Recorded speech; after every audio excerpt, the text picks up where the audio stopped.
അസ്സലാമു അലൈക്കും. എല്ലാവരോടും സ്നേഹം.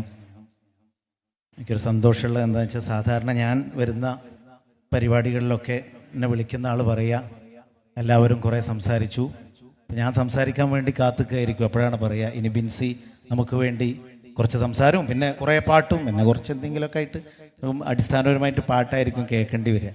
അപ്പോൾ ഇങ്ങനെ എന്നെ ക്ഷണിച്ചതിന് എനിക്ക് വലിയ സന്തോഷമുണ്ട്. ഏതായാലും ഇശലുകളുടെ സൂഫി വഴികൾ എന്ന ഒരു ഗഹനമായ വിഷയത്തിൽ സംസാരിക്കാനുള്ള ഒരു സമയമോ സന്ദർഭമോ അല്ല ഇത്.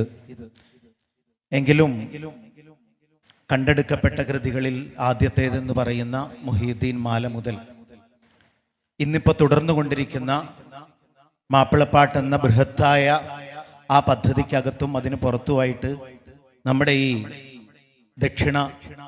ഇന്ത്യയുടെ ദക്ഷിണ ഭാഗത്ത് ഇന്നും അതിൻ്റെ തുടർച്ചയിൽ ഒരുപാട് പാട്ടുകൾ വന്നുകൊണ്ടിരിക്കുന്നുണ്ട് എന്നുള്ളതാണ്. അതിൽ ഇശൽ എന്ന് പറയുന്ന ആ താളക്രമങ്ങളെ മാത്രം എടുത്തു വച്ചാൽ തന്നെയും അതിൽ സൂഫി ജ്ഞാനങ്ങളുള്ള, സൂഫി അർത്ഥങ്ങളുള്ള ഒരുപാട് പാട്ടുകൾ ഇന്നും വന്നുകൊണ്ടിരിക്കുന്ന ആ തുടർച്ച നമുക്ക് കാണാൻ കഴിയും. അതിൻ്റെ നിദർശനങ്ങളാണ് ഇന്ന് തന്നെ സദസ്സിലിരിക്കുന്ന ഉസ്താദ് അഷ്റഫ് പാലപ്പെട്ടിയും പ്രിയപ്പെട്ട ജാബിർ ഖയും ഒക്കെ. അതുകൊണ്ട് ഒരുപാട് പാട്ടുകളിലൂടെ പോകുന്നതിന് പകരം ഞാൻ വളരെ കുറഞ്ഞ സമയത്തിനുള്ളിൽ ശ്രമിക്കുന്നത് ആദ്യത്തെ ഇശലായ, കണ്ടെടുക്കപ്പെട്ട ആദ്യത്തെ ഒന്ന് എന്ന് പറയപ്പെടുന്ന മുഹീദ്ദീൻ മാലയിൽ ഇതെത്രമാത്രം ചേർന്ന് നിൽക്കുന്നു എന്നതിലേക്കുള്ള വളരെ കുറഞ്ഞ സമയത്തിനുള്ളിൽ എത്രയാണോ എനിക്ക് സാധ്യമാകുക അതാണ് ഞാൻ ഉദ്ദേശിക്കുന്നത്.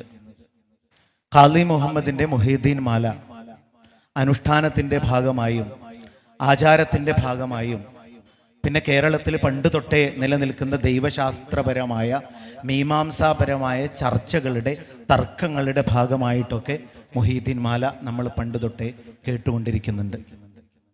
അഗാധമായ സൂഫി രചനകൾ നമ്മൾ പലതും കേരളത്തിൽ അപഗ്രഥന വിധേയമാക്കിയിട്ടുണ്ട്. പല സൂഫി സാധകരും തന്നെ അതിനൊക്കെയും വ്യാഖ്യാനങ്ങളും ടിപ്പണികളും ഒക്കെ എഴുതിയിട്ടുമുണ്ട്. എന്നാൽ ആദ്യത്തെ ഈ ഇശലായ ഈ മുഹീദ്ദീൻ മാല പൊതുവെ അതിൻ്റെ സരളത കൊണ്ട് ഗൗരവത്തിലേക്ക് വരാത്ത ഒരു കൃതിയാണെന്നാണ് എനിക്ക് തോന്നിയിട്ടുള്ളത്. അക്കാദമിക പഠനങ്ങളിലൊക്കെ ഇത് ആദ്യത്തേതാണ് എന്ന് പറഞ്ഞു വെക്കും. പിന്നെ ഖാലി മുഹമ്മദിനെ കുറിച്ച് പറയും, ഇത് മുഹീദ്ദീൻ ഷെയ്ഖ് അബ്ദുൽ ഖാദിർ ജീലാനിയുടെ 12-ാം നൂറ്റാണ്ടിൽ ജീവിച്ചിരുന്ന മുഹീദ്ദീൻ ഷെയ്ഖ് അബ്ദുൽ ഖാദിർ ജീലാനിയുടെ അപദാനങ്ങളാണ്, ഇത് ഖാലി മുഹമ്മദ് എഴുതിയതാണ് എന്ന് പറയുകയും ചെയ്യും. ഇതാണ് പതിവുള്ളത്. പിന്നീട് അതിനകത്തുള്ള തർക്കങ്ങളിൽ വരുന്ന ഒരുപാട് കാര്യങ്ങളാണ് കുപ്പിക്കകത്തുള്ള വസ്തുവിനെ പോലെ കാൺമാൻ ഞാൻ നിങ്ങളുടെ കൽബകം എന്നോവർ, എന്നോട് ചോദിച്ചവർ ഏതും പേടിക്കേണ്ട എന്നെ പിടിച്ചോർക്ക് ഞാൻ കാവൽ എന്നോവർ. ഇതൊക്കെയാണ് നമ്മളൊക്കെ പണ്ട് തൊട്ടേ ഇതിലുള്ളത് കേട്ടിരുന്നത്. ഖാലി മുഹമ്മദിന്റെ പ്രസിദ്ധമായ ആ ഇശൽ ആരംഭിക്കുന്നത് അല്ലാ തിരുപേരും തുതിയും സലവാത്തും അതിനാൽ തുടങ്ങുവാൻ അരുൾ ചെയ്ത വേദാംബർ എന്നാണ്. ഞാൻ എൻ്റെതായിട്ടുള്ള ആസ്വാദനങ്ങളിലൂടെയും നോട്ടങ്ങളിലൂടെയും എന്നിൽ വിരിഞ്ഞ ചില കാര്യങ്ങൾ, ഇതിൽ ജ്ഞാനത്തിൻ്റെ ഉന്നതമായ അവസ്ഥയിൽ നിൽക്കുന്ന ആളുകളൊക്കെ ഈ സദസ്സിലുണ്ട്, എനിക്കറിയാം. അല്ലാ തിരുപേരെന്നാർ അല്ലാഹു എന്ന തിരുപേരെന്നും അതോടൊപ്പം അല്ലാഹുവിൻ്റെ ഇതുവരെ ആരും പ്രാപ്തമാക്കാത്ത ഒരു തിരുപേര് എന്നുകൂടിയുണ്ട്. എല്ലാവർക്കും അറിയുന്നതുപോലെ അല്ലാഹു എന്നത് ജലാലത്തിൻ്റെ ഇസ്മായി നമ്മൾ പറയാറുണ്ട്, ഗാംഭീര്യ ദ്യുതിയുടെ നാമമെന്ന്. അതോടൊപ്പം അല്ലാ തിരുപേര് ഏതാണ് അല്ലാഹുവിൻ്റെ തിരുപേര് പ്രാപ്തമാകാത്ത, സൂഫികൾക്ക് മാത്രം അറിയുന്നതെന്ന് സൂഫി പ്രയാണ വഴികളിൽ പറഞ്ഞു പോരാറുള്ള ഇസ്മുൽ അഅ്ലം എന്ന് പറയുന്ന ആ ഉന്നതമായ നാമം. എല്ലാ നാമങ്ങളും എഴുതാൻ വേണ്ടിയുള്ള 100 നാമങ്ങൾ എഴുതാൻ 99 പേരുകൾ ഓരോ പേജിലും ഒരു സൂഫി എഴുതി വെക്കുകയും അതിൽ അവസാനത്തെ പേജ് ഒഴിച്ചിടുകയും ചെയ്ത, നിസ്വനായി തനിക്കൊന്നുമില്ലെന്നറിഞ്ഞ ആ അവസ്ഥയിൽ ഒഴിച്ചിടുകയും ചെയ്ത ആ പേരുകൂടി അതിനകത്ത് അല്ലാ തിരുപേരും. ആ ഒന്നുമില്ലായ്മയിലാണ് എനിക്കത് കരസ്ഥമാക്കാൻ പറ്റുന്നില്ലല്ലോ, എത്തിയാലും പിന്നെയും നീ എന്നെ കാണിക്കാതെ മാറി നിൽക്കുകയാണല്ലോ ചെയ്യുന്നത് എന്ന് പറയുന്ന ആ നിസ്വതയുടെ സ്ഥലത്താണ് ആ തിരുപേരെന്നുള്ളത്. അവിടെയാണ് തുതി ഉണ്ടാകുന്നത്. സ്തുതി എന്നാൽ ഞാനൊന്നുമല്ല എന്നതിൻ്റെ, നീയാണല്ലോ എന്നതിൻ്റെ ഏറ്റവും സുന്ദരമായ നിദർശനമാണ് തുതി എന്ന് പറയുന്നത്.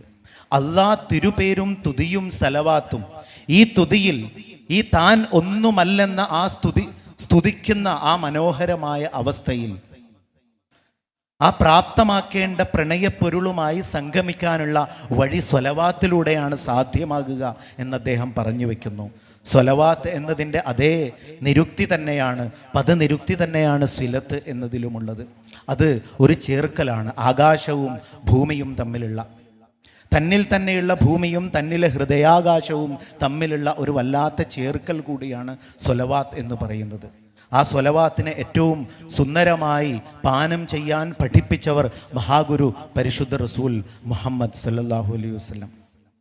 അല്ലാഹ് തിരുപേരും തുതിയും സലവാത്തും അതിനാൽ തുടങ്ങുവാൻ ഈ കാര്യങ്ങൾ കൊണ്ടാകുന്നു തുടങ്ങേണ്ടത് എന്ന ഒരു കാര്യത്തെ, അവൻ്റെ നാമം കൊണ്ട് തുടങ്ങുക എന്ന കാര്യത്തെ ഒന്നാമത്തെ ഈ അപദാന കാവ്യത്തിൻ്റെ ആദ്യത്തെ ഈരടിയിൽ തന്നെ പറഞ്ഞു വെക്കുകയാണ്. നാമമാകുന്നു ഏത് കാര്യത്തെയും മനുഷ്യന് പ്രാപ്തമാക്കാനുള്ള മാർഗം. വിശേഷാൽ മനുഷ്യന് ഗ്രഹിക്കാനുള്ള വിഗ്രഹങ്ങളാകുന്നു ഓരോ നാമങ്ങളും. വിഗ്രഹമെന്നാൽ വിശേഷാൽ ഗ്രഹിക്കാനുള്ളത്. ഈ പറയുന്ന അള്ളാഹുവിൻ്റെ മുഴുവൻ നാമങ്ങളും അവന് വിശേഷാൽ ഗ്രഹിക്കാനുള്ള നാമങ്ങളാകുന്നു. അതുകൊണ്ട് തുടങ്ങുക. ഇഖ്റ ബിസ്മി എന്ന്, ഇഖ്റ ബിസ്മിയൻ സൂറത്ത് ഓതടി മാലം യലം എണ്ടോളം ചേരടി എന്നുണ്ടല്ലോ. അതുകൊണ്ടെങ്ങാനും വായിക്കാൻ ഓതാൻ തുടങ്ങിയാൽ പിന്നെ എത്തുന്ന സ്ഥലം എനിക്കൊന്നും അറിയില്ലെന്ന സ്ഥലമാണ്. മാലം യലം എന്ന സ്ഥലത്തേക്ക്, ആ ഉന്നതമായ സ്ഥലത്തേക്ക് നീ എത്തണമെങ്കിൽ നീ ബിസ്മി കൊണ്ട് തുടങ്ങുക എന്നുള്ളതാണല്ലോ. ഇത് പഠിപ്പിച്ചവരാകുന്നു വേദാംബർ. വേദം എന്നതിന് തമിഴിൽ മറൈ എന്നർത്ഥമുണ്ട്. അതായത് രസകരമായിട്ടുള്ള, മലയാളത്തിനേക്കാൾ സുന്ദരമായ പദമാണ് മറഞ്ഞു നിൽക്കുന്നത് എന്ന് വേദത്തിന് തമിഴിൽ പറയും. വേദാംബർ. ആലം ഉടയവൻ ഏകലരുളാലെ ആയ മുഹമ്മദ്. ആലം ഉടയവൻ ഒരു പ്രാസഭംഗിയിൽ പറഞ്ഞു വെക്കുന്നു. ഒരുപാട് ആലങ്ങളുണ്ടെന്ന് നമുക്കൊക്കെ അറിയാം. ദൃശ്യപ്രപഞ്ചം, അദൃശ്യപ്രപഞ്ചം, മൃഗപ്രപഞ്ചം, പക്ഷിപ്രപഞ്ചം, ധാതുപ്രപഞ്ചം, ലവണപ്രപഞ്ചം, ഇങ്ങനെ പ്രപഞ്ചങ്ങൾ മുഴുവനുമാണ് ആലം. ആലമുണ്ടാകുമ്പോൾ മാത്രമാണ് അതിനൊരു ഉടയവൻ ഉണ്ടാകുന്നത്. ആലമുണ്ടാകുന്നതിന് മുമ്പും ഇസ്മുൽ അഅ്ലം ഉടയവനായ അവനുണ്ട് എന്ന് നമുക്കൊക്കെ അറിയാം. പക്ഷെ ആലം എന്നത് ആ ഇൽമിൽ മാത്രം, ഇൽമ് ഇവിടെ ആ ഇഷ്ടം കൊണ്ട് വന്ന് ഭവിച്ചപ്പോഴാണ്, ആ ഭവിക്കട്ടെ എന്നതുകൊണ്ട് വന്ന് ഭവിച്ചപ്പോഴാണ് ഈ ആലമും ഉടയവനും ഉണ്ടായത്. അത് ദ്വൈതാവസ്ഥയിലുള്ള ഒരു പറച്ചിലാണ്. ആലം ഉടയവൻ ഏകലരുളാലെ. ആ ഏകലരുള് കൊണ്ടാണ് ഈ ആലം ഉണ്ടായത്. ആലം ഉടയവൻ്റെ ഏകൽ കൊണ്ടാണ് ഈ ആലം തന്നെ ഉണ്ടായത്. അതിനു മുമ്പ് ആ അറിവ്, അവൻ്റെ അറിവിലാണ് എല്ലാം ഉള്ളത്. ഒന്നായ മാമതിയിൽ നിന്നായിരം ത്രിപുടി എന്ന് നാരായണ ഗുരു പറഞ്ഞു. ആകെ കാണുന്ന ഇടങ്ങളിലൊക്കെ ഈ ത്രിപുടി മാത്രമേ ദൃശ്യമായിട്ടിരിക്കുന്നുള്ളൂ. ഒന്നുകിൽ ആ കാര്യം, അല്ലെങ്കിൽ ഒരു കാര്യം, ആ കാര്യത്തെ അനുഭവിക്കൽ, അതിനിടയിലുള്ള മീഡിയ, ഇതാണ് ഈ ത്രിപുടി എന്ന് പറയുന്നത്. അതേ ഉള്ളൂ കാണുമ്പോൾ. പക്ഷെ അതിൻ്റെ അപ്പുറത്തേക്ക് അറിവിലുമേറി അറിഞ്ഞിടുന്ന ആ അവസ്ഥയിലേക്ക് എത്തുമ്പോഴാണ് അത് പുറത്തുജ്വലിക്കുന്നത് എന്ന് അദ്ദേഹം പറയുകയുണ്ടായി. ആലം ഉടയവൻ ഏകലരുളാലെ ആയ മുഹമ്മദ്. ഈ ആലം മുഴുവൻ തന്നെ നിലനിൽക്കുന്നത് ആ ഏകലരുൾ കൊണ്ടാകുന്നു. ആ കുൻ എന്ന അരുൾ കൊണ്ടാണ് ഈ പ്രപഞ്ചം ഇങ്ങനെ നമ്മുടെ മുമ്പിൽ ഇങ്ങനെ നിറഞ്ഞു നിൽക്കുന്നത്. പൊട്ടുപൊട്ടായിട്ടുള്ള ആ വിഭജിതമായ ഓരോ നിമിഷാർത്ഥങ്ങളും, നിമിഷവും സമയവും മിനിറ്റും മാസവും വർഷവും യുഗങ്ങളുമൊക്കെയായി നമ്മളിൽ ഇങ്ങനെ വന്നുകൊണ്ടേയിരിക്കുന്നത് ആ ഏകൽ അരുൾ നിരന്തരം തുടർന്നുകൊണ്ടിരിക്കുന്നത് കൊണ്ടാകുന്നു. ഏകൽ അരുളാലെ ആയ മുഹമ്മദ്. ആ കുൻ എന്നതിൻ്റെ ഏകൽ അരുൾ കൊണ്ട് ആദ്യമുണ്ടായ പ്രപഞ്ചത്തിൻ്റെ പേർ തന്നെയും മുഹമ്മദ് എന്നാകുന്നു. ഈ ആലമുണ്ട്, അതോടൊപ്പം മുഹമ്മദ് എന്ന ആലവുമുണ്ട്. ആ ആലം എന്ന അവസ്ഥയിലാണ് അവർ ഞാൻ എന്ന് പറയുന്നത്. അത് താൻ തന്നെ തന്നിലെ പ്രപഞ്ചത്തെ, തന്നിലെ മഹാപ്രപഞ്ചത്തെ തിരിച്ചറിയുന്ന സമയത്ത് വരുന്ന മനോഹരമായ ഉരിയാട്ടമാണ്. അത് പ്രണയത്തിൻ്റെ ആനന്ദസ്ഥലിയിൽ നിന്നും നമ്മിലുണ്ടാകുന്ന ഉരിയാട്ടമാണ്. ഞാൻ എന്ന ആ നിസ്വതയുടെ ഞാൻ, അനൽ ഹക്ക് എന്ന് ഹല്ലാജ് പറയുന്ന ആ ഞാൻ, അത് നിരന്തരം പിന്നെ ഈ മാലയിൽ ഇങ്ങനെ വരികയാണ്. അതുകൊണ്ട് ആലമുടയവൻ ഏകലരുളാലെ എന്നൊരൊറ്റ വാക്യം മതി ഈ മുഹീദ്ദീൻ മാലയെ അധികരിച്ചുള്ള മുഴുവൻ തർക്കങ്ങളും അവസാനിക്കാൻ. കാരണം ഏത് കാര്യവും സംഭവിക്കുന്നത് ആ അരുളാലെ മാത്രമാകുന്നു എന്ന് ആദ്യമേ പറഞ്ഞു വെച്ച മാലയാണത്. പിന്നെ അതിൻ്റെ പേരിൽ പിന്നെ ഒരു തർക്കങ്ങൾക്കും യഥാർത്ഥത്തിൽ അവിടെ സ്ഥാനമില്ല. പിന്നെ പറയുന്നത് ഈ ഈ സൂക്ഷ്മ പ്രപഞ്ചമാകുന്ന താൻ ഞാൻ, ഈ ഞാൻ പിന്നീട് ഇങ്ങനെ ആവർത്തിച്ചു വരിക. ഞാൻ എല്ലാ സിറിനും സിറെന്ന് ചൊന്നോവർ, ഞാൻ അല്ലാ തന്നുടെ അമ്രെന്ന് ചൊന്നോവർ എന്ന് മുഹീദ്ദീൻ ഷെയ്ഖ്. അപ്പോൾ എൻ്റെ ബാഹ്യാർത്ഥത്തിൽ ഇവിടെ ആളുകൾ പറയും, ഈ ഞാൻ എന്ന് പറയുന്ന മുഹീദ്ദീൻ ഷെയ്ഖ് തന്നെ പറഞ്ഞിട്ടുണ്ട്, ഞാൻ എല്ലാ സിറുകൾക്കും സിറാണെന്ന് മുഹീദ്ദീൻ ഷെയ്ഖ് തന്നെ പറഞ്ഞിട്ടുണ്ട് എന്നാണ് പറയുക.